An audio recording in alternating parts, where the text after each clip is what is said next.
So ఇక్కడ చూడండి. ఇక్కడ అకారము నుంచి హల్ ఎక్కడుంది మనకి? హయవరట్లో స్టార్ట్ అవుతుంది. హయవరట్లో హల్ ఇక్కడ చూడండి. హకారాదే హకార్ హకార్ సే దో హష్ హల్ అవునా? సో హల్ అంటే ఇక్కడ ఏమేమి వస్తున్నాయో చూద్దాం. టోటల్ వ్యంజనాలన్నీ వస్తాయి కదా. మరి హాని వదిలేసి అన్నారుగా ఇందాక. లేదమ్మా, హాతో కూడా హాతో కూడా. అసలు దానికి పేరు రావాలంటే హల్ అనే పేరు రావాలంటే హా కలుపుకుంటేనే పేరు వచ్చేది. మరి అదే కదా. ఇప్పుడు ఇందాక మీరు ఏదో అన్నారే, ఏదో వదిలేమన్నారు. అది అనుకున్నా నేను, అది కాదు. హల్ ప్రత్యాహారం. ఇక్కడ హా నుంచి అన్నమాట. ఇక్కడ హా ఉందా? ఈ హయవరట్లో హా నుంచి వరకి అన్ని 33 వస్తాయమ్మా. మీరు అన్నది కరెక్టే. ఏంటి, ఈ హాని 2 సార్లు ఉంది కాబట్టి ఒక హానే తీసుకుంటాం అంతే. అది సంగతి చెప్పింది. అది ఈ హాతో ప్రత్యాహారం లేదని చెప్తున్నారు ఆయన పాండ్య మహర్షి గారు. హయవరట్లో హా నుంచి వస్తుంది కానీ ఈ చివరి హల్ ఉందా? ఈ చివరి హల్ దాని నుంచి సూత్రం నుంచి అక్కడ ఏం లేదు. ఈ చివరి దీన్ని తీసుకోకూడదు. ఎక్కడి నుంచి తీసుకోకూడదు. అప్పుడు 2 సార్లు అవుతుంది కదండి తీసుకుంటే. 2 సార్లు అవుతుంది కదా. 2 సార్లు అవుతుంది. ఈ ఫస్ట్ ఇక్కడ హయవరట్లో హానే తీసుకోవాలి. ఇంకోసారి చూద్దాం, ముందుకే పోనండి.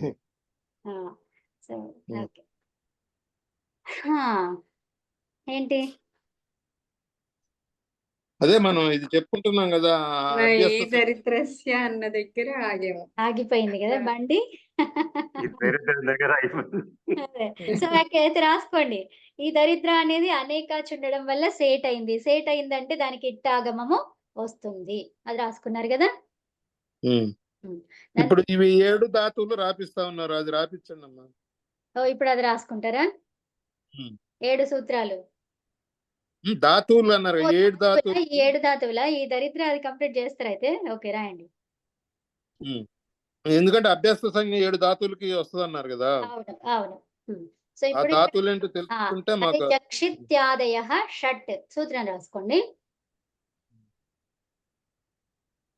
ఇక్కడ జక్షిత్యాదయః షట్ 6 1 6.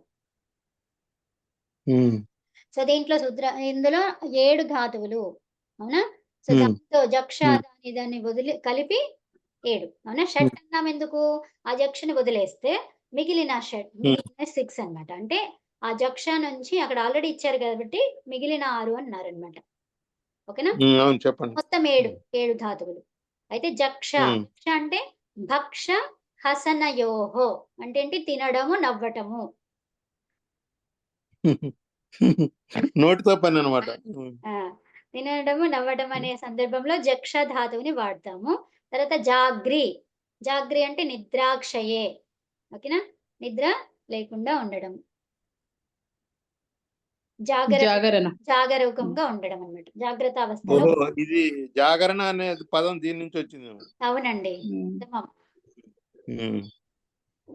అణ వచ్చింది. ఇది ఏది? ఏ ప్రత్యయము? కృత్ ప్రత్యయం నుంచి వచ్చింది అది జాగరణ. అవునా. అవును. సో దరిద్ర జస్ట్ అంతే చాలు మనకు రికగ్నైజ్. ఇంకా ఏ ప్రత్యయం మనం అందులోకి వెళ్ళిపోతాం వేరే దాంట్లోకి. దీన్ని మర్చిపోలేము. 2 రోజులు 3 రోజుల నుండి ఇదే కదా దరిద్ర ధాతు.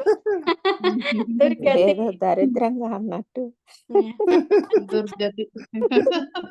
ఒక్కోళ్ళకి డబ్బు రావటం దరిద్రం లాగా పట్టిందండి. అవునండి. డబ్బు రావడం వల్ల దరిద్రులు అయిపోతున్నారు. ఎందుకు? అహంకారము, లేకపోతే అసలు ఎవరిని పట్టించుకోకపోవడము, ఇదంతా దరిద్రులు అయిపోతారు వాళ్ళు. అదే ధనం అంటే ప్రకాశించడం అండి. ప్రకాశ్రీ దీప్తి. అవును, ప్రకాశం కాదు దీప్తి. దీప్తి అంటే ఏంటి? ఇక్కడ మనం ఏమనుకున్నాము? ప్రకాశం కాకుండా ఇంకోటి కాంతి రాసుకోండి. చకాశ్రీ కాంతి. మనం ఇప్పటి నుంచి కాంతి ఉన్నప్పుడు చకాశ్రీ వాడాలి. దీప్తవ్ దీప్తి అని అది చెప్పకుండా, దీప్ ధాతువు వాడకుండా చకాశ్రీ. ఓకేనా. కొత్త ధాతువుని ప్రయోగం చేయండి. దీప్తవ్ అనే అర్థంలో ఇది కాబట్టి ఈ చకాశ్రీని వాడండి. ఓకేనా. ఇది పేర్లు కూడా పెట్టుకుంటారు కదా, క్రాంతి, కాంతి, అవి పేర్లు కూడా ఉన్నాయి. అవునండి. షాసు, షాసు, షాసు. అనునాసికలు వస్తున్నాయి ఇక్కడ, అన్ని అనునాసికలు వస్తున్నాయి ధాతువుల్లో. ధాతువుల్లో అనునాసికం వస్తుంది కదా, మనం ఎత్తు చేస్తాం కదా అప్పుడు. అవునవును, అది ఉంటేనే చేయగలుగుతాం, లేకపోతే ఉచ్చారణార్థం వస్తుంది. ఉచ్చారణార్థం. అవును. అనుశిష్టం అంటే అనుసరించడం, దేన్ని? శిష్టాచారాన్ని అనుసరించడం.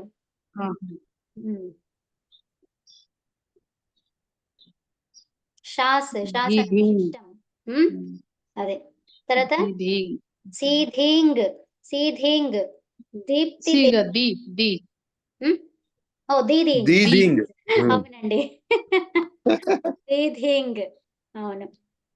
దీప్తి దేవనయోహో అంటే ఏంటి? కాంతి. దీప్తి అంటే కాంతి, దేవనయోహో అంటే దేవన, దివ్ ధాతువు ఏంటిది? క్రీడ. దివ్ అనేది ఏంటి? క్రీడ. క్రీడ, విజిగీసు, ఇవన్నీ అర్థాలు ఉంటాయి కదా. అదే, దివ్ ధాతుకి ఏమేమి అర్థాలు ఉన్నాయి అవన్నీ అన్నమాట ఇక్కడ. రెండు అర్థాలు ఉన్నాయి కదా ఇక్కడ. యోహో అంటే రెండు తీసుకోవాలి, రెండు పదాలు.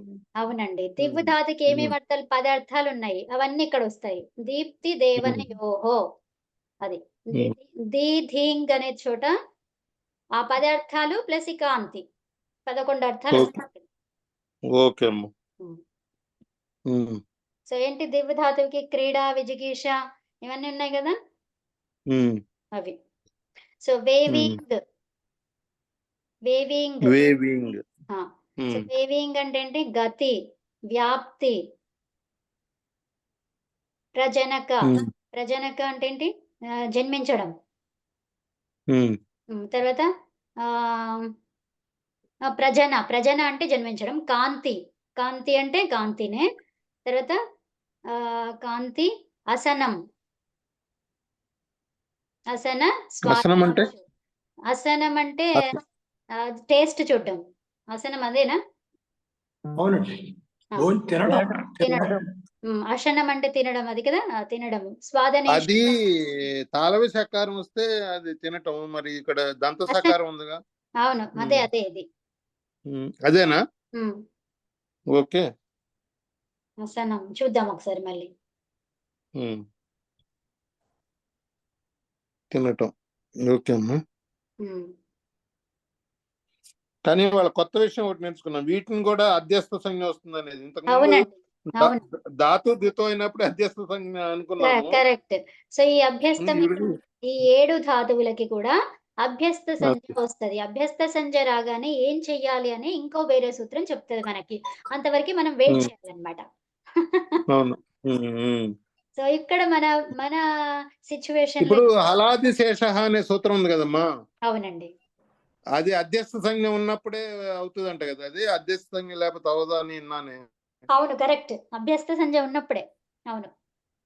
మరి ఇట్లాంటి కొన్ని ఉంటాయి, వ్యాకరణ కార్యాలు ఉంటాయి అవి. అవునండి, అవును. ఉత్తమం. సో అదే అన్నమాట. సో అభ్యస్త సంజ్ఞ ఉన్నప్పుడు హలాది శేష. ఏం చెప్తుంది అది? ఎప్పుడైతే అభ్యాసములో, అభ్యాసం అంటే మొదటిది.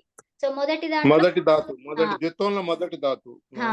సో ద్విత్వంలో మొదటి ధాతువుకి హలాది శేష అంటే ఆదిలో ఉన్న హల్, అచ్చుతో ఉన్నప్పుడు, అచ్చుతో తీసుకోవాల్సిన హల్ మాత్రమే మిగులుతుంది, శేష మిగులుతుంది.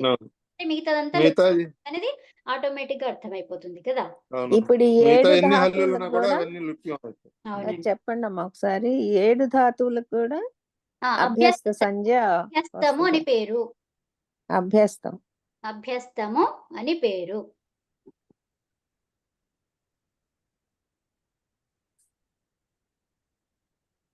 ఓకే. సో ఇప్పుడు మరి నేను ఇత్త సంజ్ఞల గురించి చెప్పాలా, లేకపోతే ఈ ప్రకరణం కంప్లీట్ కాదు, ఇది చాలా ఉంది ఇది. సో ఇప్పుడు ఏమంటారు మరి? ఇత్త సంజ్ఞలు రాసుకుంటారా? చెప్పండి. ఓకే. తొందరగా వెళ్ళాలన్నావు కదమ్మా. ఈ రోజు లేదు, ఈ రోజు అయిపోయింది. 3 days అని చెప్పాను, 3 days అయిపోయింది. Yeah, okay. మీకు ఇది కనిపిస్తుందా? ఇదేంటమ్మా సూత్రం జక్ష్యాది, దాని అది కంప్లీట్ గా చెప్పరా? షట్. జక్షిత్యాదయ షట్. 6 1 6 6 1 6.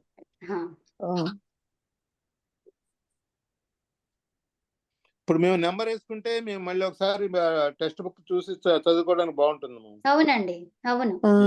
6 1 6 రాసుకోండి అది. అదే. సో ఇప్పుడు మనకి అంతే చెప్తే మనకేం అర్థం కాలే చూడండి. జక్షిత్యాదయ షట్ అనగానే ఏం అర్థం కాదు. జక్ష ఇత్యాది అన్నాడు అంటే జక్ష ఆదిలో ఉన్నటువంటివి ఇంకా ఉన్నాయని చెప్తున్నాడు. అవునా? అవన్నీ ఉన్నాయి, షట్ ఉన్నాయి అంటే షట్ అంతే. మరి తర్వాత ఏం చేయాలి?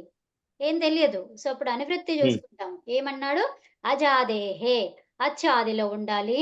ద్వితీయస్య, ద్వితీయస్య తర్వాత అభ్యస్తం, అభ్యస్తం అనేది పేరు వచ్చేసింది, దానికి సంజ్ఞ పేరు వచ్చింది. ఏకాచో ద్వే ప్రథమస్య, ఇది అధికారం అన్నమాట. దేనికి అధికారము? ఏకాచో. ఇప్పుడు మనం చెప్పుకోబోయేది అదే కదా. ఏకాచ గురించే చెప్తున్నాం మనం. ఏకాచ అనేకాచ అవే నడుస్తుంది. సో దాని అధికారంలోనే ఇవన్నీ సూత్రాలు అన్నమాట. ఇక్కడ ఒక 100 సూత్రాలు వస్తాయి అన్నమాట. దాంట్లో మనం కొంచెము తక్కువ చేస్తూ అట్లా కొన్ని కొన్ని వేరు మెల్లిమెల్లిగా చెప్పుకుంటున్నాం అన్నమాట. సో జక్షిత్యాదయ షట్ అభ్యస్తం, ఇది మనము అనువృత్తి సూత్రంగా చెప్పుకోవచ్చు. ఇది ఏంటి? జక్షిత్యాదయ షట్ అభ్యస్తం అని చెప్పుకోవచ్చు.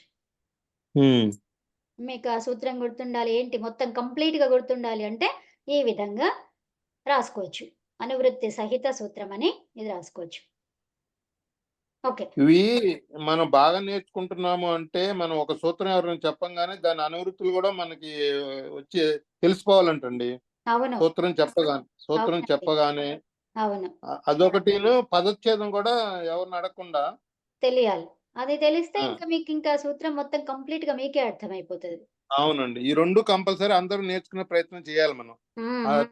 పదచ్ఛేదం చేయటం ఒకటి, అనువృత్తులు ఆటోమేటిక్ గా గుర్తుండేటట్టుగా నేర్చుకోవాలి. అవును, అవును, ఆ రెండు ఇంపార్టెంట్. అనువృత్తులు గుర్తుండాలంటే క్రితం సూత్రంలో ఏముండయో అవి కూడా చూసుకోవాలి. అదంటే ఇప్పుడు చూడండి, ఇప్పుడు జక్షిత్యాదేహ షట్ అన్నాము. దీన్ని మనము ఏం చేసాము? దీని గురించి చూస్తున్నాం అంటే ఇక్కడ కొంచెం అర్థమైంది. ఏమని? ఇది కంప్లీట్ గా లేదని అర్థమైంది. ఫస్ట్ స్టెప్ ఏంటి? మీరు కంప్లీట్ గా ఉందా లేదా అది అర్థం చేసుకోవాలి. లేదు. సో లేనప్పుడు ఏం చేస్తాం? మనం అనువృత్తి చూసుకుంటాం. సో అనువృత్తి చూసుకుంటున్నాము. తర్వాత దీనికి ఏంటి చూస్తున్నప్పుడు మనకి ఇక్కడ కనిపిస్తుంది కదా, అభ్యస్తం అని కనిపించింది. కానీ దీని సూత్రార్థం ఏమన్నాము? జక్షిత్యాది గణస్య ధాతూనాం అభ్యస్త సంజ్ఞా భవతి అంటే ఏమంటున్నారు? జక్షిత్యాది గణము నుంచి ఈ వచ్చినటువంటి ధాతువులలో ఏమైతుంది? వాటికి అభ్యస్త సంజ్ఞ అనే పేరు వచ్చేసింది. అభ్యస్తము అని పేరు వచ్చింది. సంజ్ఞ అంటే పేరు. ఓకేనా? సో అభ్యస్తం అని పేరు వచ్చింది, పేరు పెట్టబడింది. అవుతుంది, భవతి అవుతుంది. అవునా? అలా. ఓకే, సరే. ఇప్పుడు మనకి ఇది నేను చెప్తానన్నాను. ఇత్తు సంజ్ఞ గురించి రాసుకుంటారా? ఇత్తు రాస్తారా ఒకసారి? ఏంటి చెప్పండి, రాసుకుంటాం. రాసుకోండి. ఇక్కడ నేను చూపిస్తూ మీకు చేస్తున్నాను. కనిపిస్తుందా ఇది? ఓకే, లేదు. ఓకే, ష ప్రత్యయస్య. ఇందాక మీరు క్లాస్ కన్నా ముందు ఇదే రాస్తూ ఉన్నా అనమాట నేను. సో ఓకే, షహ ప్రత్యయస్య. ఈ షహ ప్రత్యయస్య లావుగా ఉండే అక్షరాలు మీరు ఇందాక మీరు ఇదే కదా. అదే అదే, అందుకే అది లావు అయిపోయింది అక్కడ. తెలుస్తుంది, ఇవి చూస్తే అది గుర్తుపెట్టాము. ఓకే, చెప్పండి. సో ఈ షహ ప్రత్యయస్య అనేది ఎక్కడొచ్చే సూత్రం? ఇది చూడండి ఇక్కడ. ఏ సూత్రం అది? ఇట్లా దీంట్లో చేస్తున్నాను బాక్స్ లో. ఐ మీన్ లైక్ ఒక ఏమంటారు దాన్ని? బాక్స్ ఐటమ్ బాక్స్ లో పెట్టారు. క్లౌడ్ లో పెట్టిన. క్లౌడ్ లో పెట్టేది ఏంటది? ఇది ఎలాంటి సూత్రం? వర్షం పడుతుంది. ఇత్తు సూత్రం. జ్ఞానవర్షం కురుస్తుంది మాలో. అవునండి. సో ఎలాంటి ఇత్? ఆది ఇత్. ఆది ఇత్ సూత్రం. ఓకేనా? ఆది ఇత్ సూత్రం ఇది. సో ఇప్పుడు ఏంటి? షహ ప్రత్యయస్య. షహ, షహ అనేది ఎక్కడెక్కడ వస్తది? ఏం వస్తది చూద్దాం ఇక్కడ. ఇదేంటి? 1, 3, 6. అవునా? 1వ అధ్యాయంలో 3వ పాదములో 6వ సూత్రం. ఆది ష ఇత్ అవుతుంది. ఈ ష ప్రత్యయస్య అనేది ఏం చెప్తుంది? షకారం అనేది ఇత్ అవుతుంది ఎప్పుడు? ఆదిలో ఉంటే. అవునా? ఈ క్లౌడ్ చూసుకుంటే మీకు మొత్తం అర్థమైపోతుంది. ఆదిలో ఉంటే ఇది ఇత్ అయిపోతుంది. మరి అది ఎక్కడ? ఇది చతుర్దశ తద్దిత సంజ్ఞక హెడ్డింగ్ పెట్టుకోమంటారా? ఒక నిమిషం, ఇది ఫస్ట్ ఎక్కడ? అవును, పెట్టుకోవాలి. సరే అమ్మా. సో ఎక్కడైతుంది అది ఇత్ అనేది? ఔపదేశములో. ఔపదేశములో చెప్పింది అంటే ఏంటి? మూల రూపము. ఔపదేశం అంటే ఏంటండి? మూల రూపం. మూల రూపం. రాయన్న ఇక్కడ ఉపదేశంలో చెప్పింది కదా. ఉపదేశంలో చెప్పింది మూల రూపం. ఓకేనా?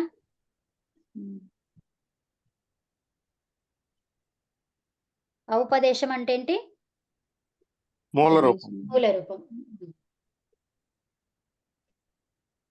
అది ఒట్టి ధాతువులకేక? ఇవి ప్రత్యయాలు, ధాతువులు. ఇక్కడ ఏముంది? ఇక్కడ చతుర్దశ తద్ధిత సంజ్ఞకాః ప్రత్యయాః. ఇక్కడ సద్దిత సంజ్ఞక అన్నారు కానీ ధాతువు ప్రత్యయం అనేది అక్కడ లేదు. ప్రత్యయం అని కదా, ప్రత్యయ షహ ప్రత్యయస్య అని ఉంది కదా, సూత్రమే ప్రత్యయం అని చెప్తుంది ఓకే అమ్మా. కదా. సో ష అనేది ఎక్కడ ఉండాలి? ప్రత్యయములో.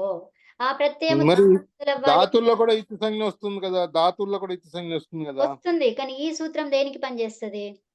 ఇది ఓన్లీ ప్రత్యయాలకు పనిచేస్తుంది. అది అంతేనా? అంతే. ఓకేనా? సో షహ ప్రత్యయస్య. ధాతువులో షకారం వెళ్ళిపోదు, షకారం సకారంగా మారుతుంది. అవునవును, సూత్రం ఆది ధాత్వాది షకారం. సహస్రం. ఆది షకారం. అవును, ధాతువులది సహస్రం. అదే. తర్వాత ఇంకోటి ఏంటి? అణ. అణ ఉంటే నకారం అవుతుంది, నోణః. అవునా? సో ఇక్కడ ఏంటి? చతుర్దశ. చతుర్దశ అంటే 14 తద్ధిత సంజ్ఞ ప్రత్యయాలు. 14 తద్ధిత సంజ్ఞ ప్రత్యయాలు. అవి ఎక్కడొస్తాయి? ఔపదేశంలో, మూల రూపంలో వస్తాయి అన్నమాట. అంటే ఇప్పుడు మనం షా ఇత్తు చేయలేదు.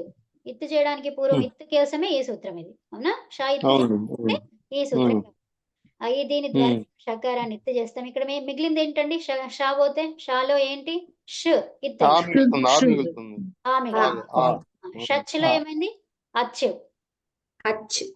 ఇది అంగవచ్. ఇది ఇకన్. ఇకన్. ఇది ఏన్యన్.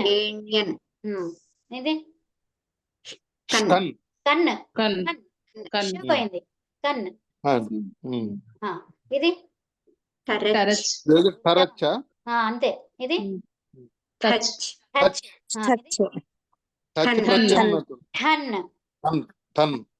టన్ ప్రత్యయాలు ఉన్నాయి. ఠల్. ఇది హక్. హక్. హక్. పిహెచ్ఏ ఫా. అదే ఫా అనకూడదు. అవును, హక్. ఉత్తమం. ఇది యంగ్. యంగ్ కాదండి, అది కాదు, దాని ముందు యంగే కదమ్మా. ఇది ముందుది యంగ్, కరెక్ట్. ఇది యంగ్, ఇది అన్నిటికీ షానే ఉన్నాయి, 14కి షాతో మొదలైన కదా. అందుకే కదా మనం ఇక్కడ రాసాం కదా. సో అవి ఎన్ని ఉన్నాయి? మొత్తం షాతో మొదలయ్యే ప్రత్యయాలు ఎన్ని ఉన్నాయి? 14 ఉన్నాయి. ఎక్కడ? తద్ధిత సంజ్ఞలో. తద్ధితాలు అంటే దేంతో వస్తాయండి ఇవి?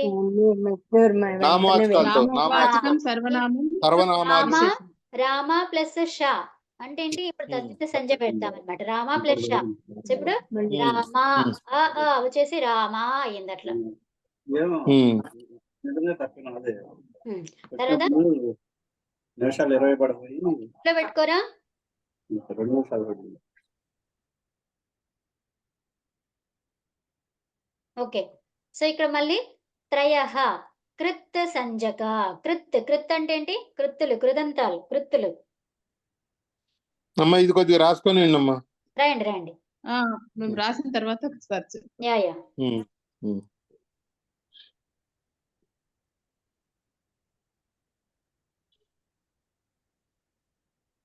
నేను ఇది పంపిస్తాను, యాక్చువల్ గా షేర్ చేస్తాను. ఎందుకండి మేము రాసుకుంటే ఎప్పుడప్పుడు అయిపోతుంది. రాయండి. అయిపోయింది, ఒక 2 నిమిషాలు.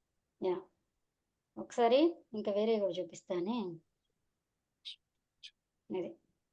ఇవి ఎన్ని ఉన్నాయి? 7 ఉన్నాయి అన్నమాట. ఇది పోయిందమ్మా. అది పోయింది. అరే పంపిస్తా.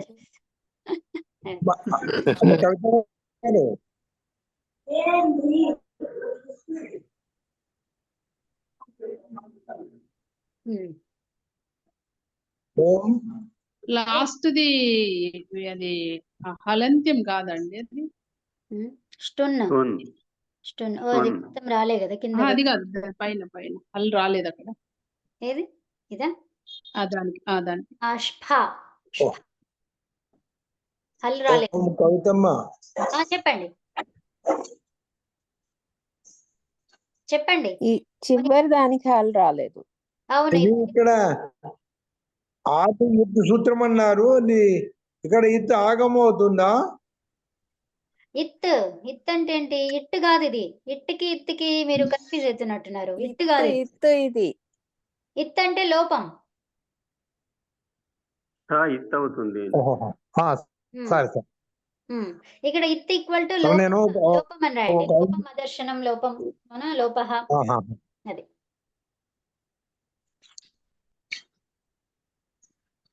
లోప ఒక్కసారి ఒక 2 వాక్యాలు క్లుప్తంగా చెప్పరా? చెప్తాను. ఈ ష ప్రత్యయం అనేది ఏంటి? షహ ప్రత్యయస్య ఇది సూత్రం. ఈ సూత్రం ఏం చెప్తుంది అంటే షకారం అనేది లోపమైతుంది ఎప్పుడు? ఆదిలో ఉన్నప్పుడు. ఆదిలో ఎక్కడ? ఔపదేశములో అంటే మూల రూపములో ఉన్నటువంటి ప్రత్యయానికి షకారము ఆదిగా ఉంటే అది లోపం అవుతుంది అని చెప్తుంది. ఓకేనా? ఇవన్నీ కూడా ప్రత్యయాలు అన్నమాట. ప్రత్యయాలు ఎక్కడెక్కడ వచ్చాయి అని అంటే ఈ తద్ధిత ప్రత్యయాల్లో వచ్చాయి, కృత్ ప్రత్యయాల్లో వచ్చాయి. మరి తద్ధిత ప్రత్యయాల్లో ఎన్ని ఉన్నాయి? 14 ఉన్నాయి. అవునా? సో ఈ 14 ప్రత్యయాలు మనమందరం ఎవ్వరం కూడా విని ఉండము. అవునా? అవునండి. సో తర్వాత ఈ కృత్ ప్రత్యయాలు కూడా ఈ 3 ఉన్నాయి. సో ఈ మూడింట్లో కూడా ఈ షకారం ఎత్తైతుంది. అంటే ఈ తద్ధిత ప్రత్యయాలను తర్వాత ఈ కృత్ ప్రత్యయాలని ఎక్కడెక్కడ వాడతాము మనము? తద్ధిత ప్రత్యయాలని దేంట్లో వాడతాము? నామవాచకానికి వాడతాము. కృత్ ప్రత్యయాలను ఎక్కడ వాడతాము? ధాతువుకి. ధాతువుకి. అర్థమైందా? కృత్ ప్రత్యయాలు దేనికి వస్తాయండి? ధాతువు ద్వారా విధించబడుతుంది. సో తద్ధిత ప్రత్యయాలు దేనికి? నామవాచకాలకు సర్వనామాలు విశేషణాలకు వాడతారు. ఉత్తమం. అది మీరు బ్రాకెట్ లో రాసుకోండి. నామము సర్వనామం విశేషణం. అవునండి, అవును.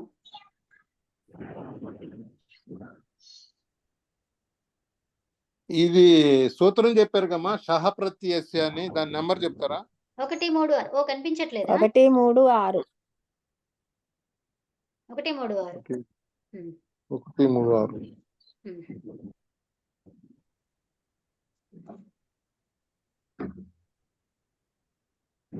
ముని గారు క్లియరా? మీ వాయిస్ బ్రేక్ అవుతుందమ్మా. వాయిస్ బ్రేక్ అవుతుందా నాది? మాకు బాగానే క్లియర్ కంటిన్యూ ఎత్తలేదు, మధ్యలో బ్రేక్ అవుతుంది. ఈ కృత్ ప్రత్యయాలు ధాతువుల్లో వాడతాం కదమ్మా. అవునమ్మా, అవును.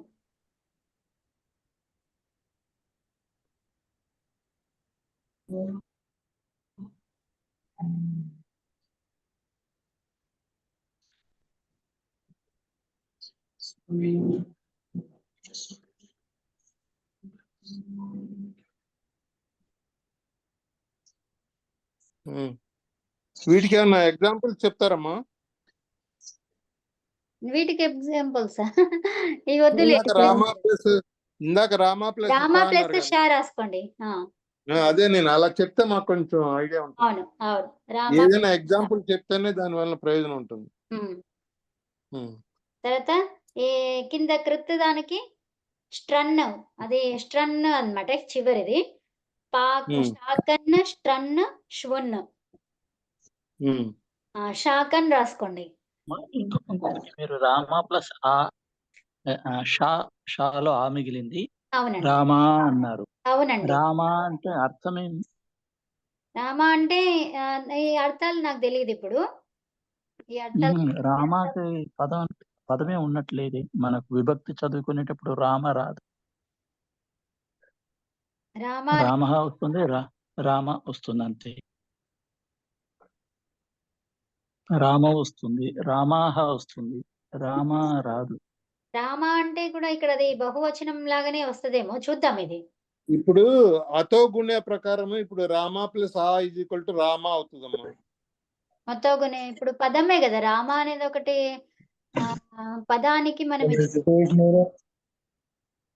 అదే అతగుణ ఏం చెప్తుందంటే పూర్వపదంలో అకారము, పరపదంలో గుణానికి సంబంధించిన అక్షరం ఉంటే అక్కడ రెండిటి బదులు అదే పరపదంలో చెప్తున్నాం. మిగులుతుంది. అవును, అందుకే చాలా ఉదాహరణ మంచిగా ఉంది. కొంచెం ఆపండి, నేను తర్వాత చెప్తా.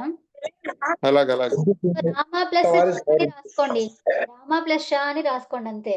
తర్వాత రామ ఓకే. ప్లస్ ఆ అది రాసుకోండి. ఇంకా ఫైనల్ ప్రోడక్ట్ నేను తర్వాత చెప్తా. ఇవి అర్థాలు అలాగే తెలియాలి కదా. 8 అర్థాలు కూడా తెలియాలి. అవును, తర్వాత నెక్స్ట్ ప్రత్యయాల అర్థాలు కూడా. కృత్ సంజ్ఞకి కూడా రాయండి. కృత్ దాంట్లో ఏం రాస్తారు? ఒక ధాతువు ఏదన్నా పఠ ప్లస్ షాకన్, పఠ ప్లస్ ఆకన్.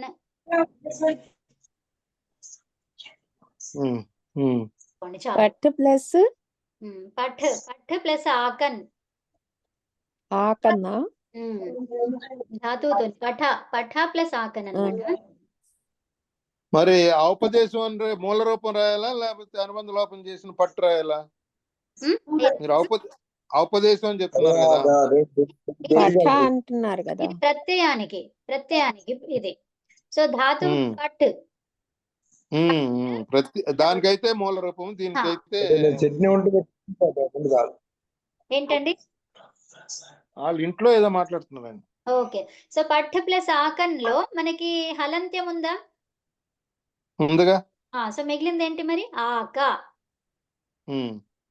అవును, ఇవన్నిటికీ హలంత్యాలు ఉన్నప్పుడు అవి తీసేయాలి మనం కదా. అవునవును, హలంత్యం ప్రకారం పోతుందిగా.